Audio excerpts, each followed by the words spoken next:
everyone, how are you doing? It's your girl again, Miss Hennessy Williams, and I'm here with episode 2 of Drag Queen Cooking. And today I'll be showing you all how to make a Depression-era German chocolate cake. Now, during this really wacky time of quarantine for pretty much all of the world, I know that's going to be hard to find some items that are in scarcity, so I'm showing you all how to make a Depression-era cake. This is from a recipe that was from the Great Depression of US history, where there were a lot of goods that you couldn't really find. So this crazy cake actually doesn't have eggs or butter or milk, and it's completely vegan. So I know that sounds really crazy, but just stick with me, and I'm gonna show you all how to make this cake during this crazy period. Oh, by the way, like my hair, I styled it myself. Very sort of Nicki Minaj, Megan Thee Stallion, Hot Girl Summer hair, but yeah, you know, with this cute schoolgirl outfit. All right, now my apron is on. Thank you so much, my drag daughter, Miss Rita Lynn, and friends for getting me this amazing cute apron buy. And I'm gonna be showing you all the ingredients and tools that you'll be needing to make this delicious cake. All right, so here I have all of the ingredients in front of my mixing bowl. First, you're gonna wanna make sure to preheat your oven to 350 degrees. And you're also gonna want to grease a 9x9 inch baking dish. So in a medium bowl, you want to combine 1.5 cups whole wheat flour, 1 cup of sugar, 2/3 cups unsweetened cocoa powder, 1 teaspoon baking powder, 1/2 teaspoon baking soda, and 1/2 teaspoon sea salt. Then stir it all together to blend.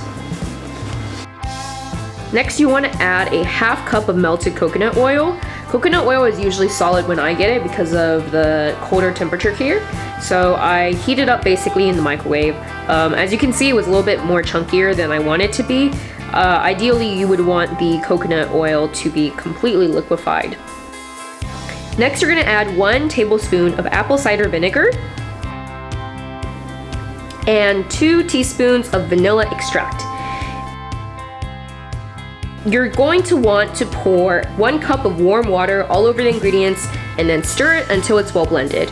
I basically just heated up this water here in the microwave, then took 1 cup of it. It's gonna get harder to whisk as you go on, so I switched to a spoon. Next, you're gonna wanna pour the batter into your greased baking dish. The cake looks lumpy right now, but don't worry, it'll flatten out once it comes out of the oven. Now you're ready to put your lovely prepared cake into the oven. And in that time, we're going to be preparing the frosting.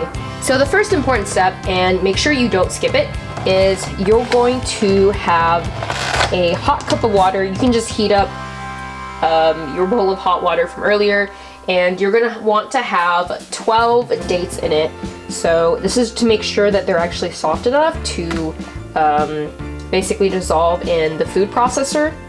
After 10 minutes, you're gonna wanna make sure to drain the dates, and you're gonna wanna pit them. Basically what I do is just with my hands, I just squeeze it until you find the seed and then throw it away. I promise it's not as gross as it looks. It's funny, but the first time I made this, I didn't know the dates had seeds. So I was blending them in my blender, not sure why my blender was jamming. And then later with the topping had seeds in them. Luckily I was careful when I ate it. So once the dates have finished soaking, you can throw that in a food processor or a blender if you don't have that, and combine that with a 1/2 cup of water, 1 tablespoon maple syrup, 1 teaspoon vanilla extract, and 1 teaspoon coconut oil. Oh, and a pinch of sea salt too. You're gonna process it until it's smooth. After that, you're just gonna add a 1/2 cup of unsweetened shredded coconut and a 1/2 cup of pecans, and just pulse it until it's distributed. It's still gonna be chunky, but that's gonna be all right for the frosting. I just heard the beep. All right, let me see if this cake is ready with my handy dandy chopstick.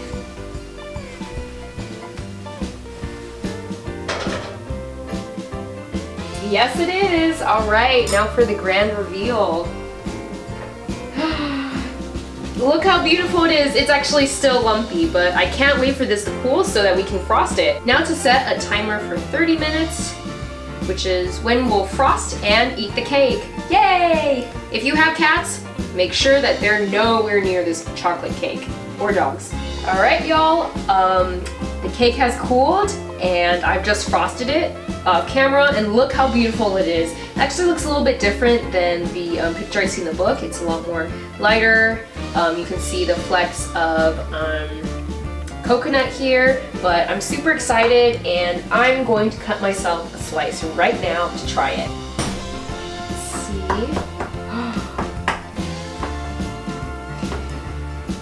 Let's get this corner slice. Ooh, look at this big chunk here.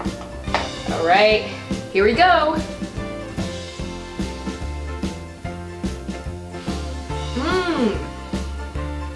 This is really good. Wow. The topping goes really well because the cake is super dark.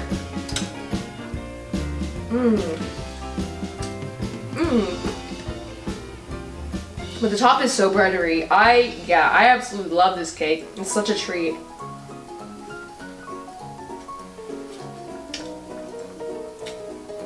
So highly recommended. If you can't find medjool dates at your local store, you can make a classic caramel buttercream or just leave the topping off, but I do highly recommend it. This is absolutely, worth the time it took to make it. Well, thank you all so much for watching. I'm gonna finish the rest of this cake with my partner. And I hope you stay tuned for the next episode of Drag Queen Cooking, where I might actually make some peanuts cooking instead of baking. Thank you so much, and if you enjoyed this, don't forget to like, comment, subscribe, ring the bell for notifications, and let me know what you all think, or what you'd like me to make next. Thank you all, bye!